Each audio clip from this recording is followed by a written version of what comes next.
présente le jeu séquence 6. Alors, c'est un jeu qui se joue de 2 à 4 joueurs. Vous avez la table de jeu, vous avez 20 jetons verts, 20 jetons bleus, 20 jetons rouges et 2 dés. Le but du jeu, c'est d'être le premier joueur ou la première équipe à obtenir une séquence, c'est-à-dire une rangée de 5 jetons de la même couleur, de haut en bas ou en diagonale. Lorsque 2 joueurs ou 2 équipes jouent, le jeu est plus intéressant si l'on joue pour obtenir une rangée de 6 jetons, c'est-à-dire 1, 2, 3, 4, 5, 6, ou 6 comme ça, ou 6 en diagonale. Alors, on place la table de jeu et les dés au milieu de la surface de jeu. Chaque joueur ou chaque équipe prend une couleur de jeton. Donc là, on va prendre jaune et rouge. Quand il y a 2 joueurs ou 2 équipes, la troisième couleur est mise de côté. Donc ici, on enlève les pions verts, par exemple, ou les pions bleus, si on avait pris des pions bleus. Chaque joueur jette les dés, celui qui obtient la plus grande somme commence le jeu. Le jeu se déroule dans le sens des aiguilles d'une montre. Quand 4 joueurs jouent, le premier et le troisième joueur forment une équipe contre le second et le quatrième joueur. Les joueurs d'une même équipe n'ont pas le droit de se consulter entre eux. Chaque équipe est alors munie d'une couleur de jeton.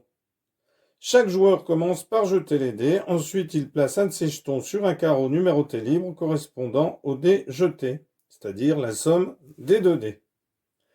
Alors, sur la table de jeu, il y a 4 carreaux illustrant chacun les nombres de 2 à 12, sauf les numéros 10 et 11. Et oui, parce que vous avez vu que 10, on retire un jeton, et 11, c'est un joker. Alors, si un joueur obtient un nombre correspondant à un numéro dont les 4 carreaux sont déjà occupés, imaginons que on ait le 3, le 3, le 3 et le 3 ici, et que le joueur fasse 3.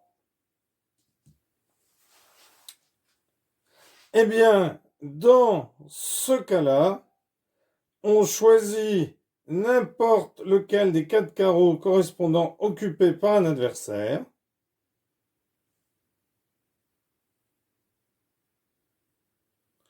Et on ôte le jeton de l'adversaire et on le replace avec les autres jetons appartenant à ce joueur. C'est-à-dire qu'ici, rouge joue, hop, eh bien il prendrait par exemple celui-ci, alors celui qui l'arrangerait, et rendrait le pion à l'adversaire. Si c'est au joueur jaune de jouer et qu'il fait 3, eh bien malheureusement comme les 4 3 sont pris, eh bien il passe son tour, car il n'a pas pu placer de pion sur le plateau. Alors, si un joueur joue un 10, imaginons qu'un joueur ici joue un 10 en faisant 6, 5 et 5, il aurait très bien pu faire 6 et 4.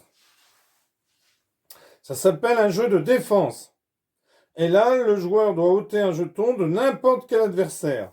Alors là, si on joue qu'à 2, bien entendu, on enlève un pion. Sauf sur les carreaux, je ne vais pas reposer au bon endroit, sauf sur les carreaux numéro 2 et sur les carreaux numéro 6.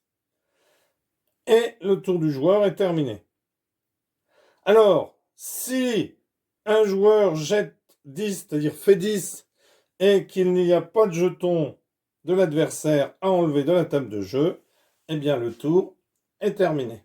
Imaginons par exemple que les jaunes n'aient pas réussi à mettre de pions encore. Bon, imaginons que rouge ait des pions par exemple ici.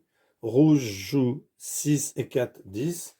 Comme il n'y a pas de pion jaune sur le plateau, eh bien il ne peut pas enlever. Et alors il peut très bien y avoir des pions, mais sur le 2 et le 12. Quand on fait 10, on n'a pas le droit d'enlever ni sur le 2, ni sur le 12. Et s'il n'y en a pas ailleurs, eh bien on passe son tour.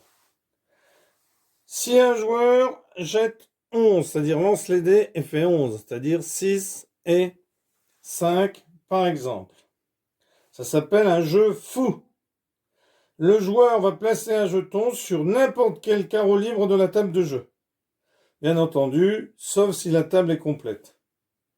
Alors, si la table est complète, dans ce cas-là, le joueur peut ôter un jeton adversaire de son choix et le remplacer avec son propre jeton.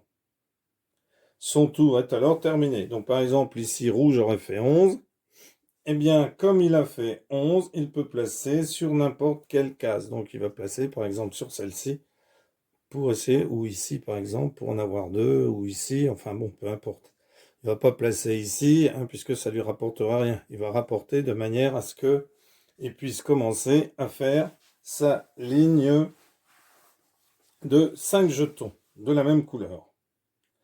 Alors, si un joueur jette 2, c'est-à-dire si un joueur fait 2, c'est-à-dire 1 et 1, parce qu'il n'y a guère le choix de faire 2 sans faire 1 et 1, ou si il fait 6 et 6, ça ce sont les deux possibilités, si je fais 2 ou si je fais 12, eh bien, ça correspond à un des carreaux des dés aux 4 coins ou au milieu de la table. Le joueur place son jeton normalement, et là on a le droit de jouer un deuxième tour. Donc imaginons que jaune joue 1 et 1, 2, donc il va poser ici, et il a le droit de rejouer un deuxième tour. Donc là, il fait par exemple 11, ça s'appelle un jeu fou. Il place un jeton sur n'importe quelle case libre. Donc par exemple, il pourrait le placer ici, ou ici, ou ici, pour avoir déjà une ligne 1, 2, 3. Donc là, il m'en manquerait 1 et 1 pour faire 5. Alors, il aurait très bien pu le placer aussi ici. Le gagnant, c'est le premier joueur ou la première équipe qui réussit à constituer une rangée de 5 jetons. Les jetons doivent être en ligne droite continue. Voilà, c'est tout simple. Eh bien, écoutez, merci pour avoir suivi cette vidéo. Je vais faire une petite vidéo de démonstration que vous pourrez regarder si cela vous intéresse. Merci à tous les gens qui s'abonnent, merci à tous les gens qui commentent. Au revoir et à bientôt.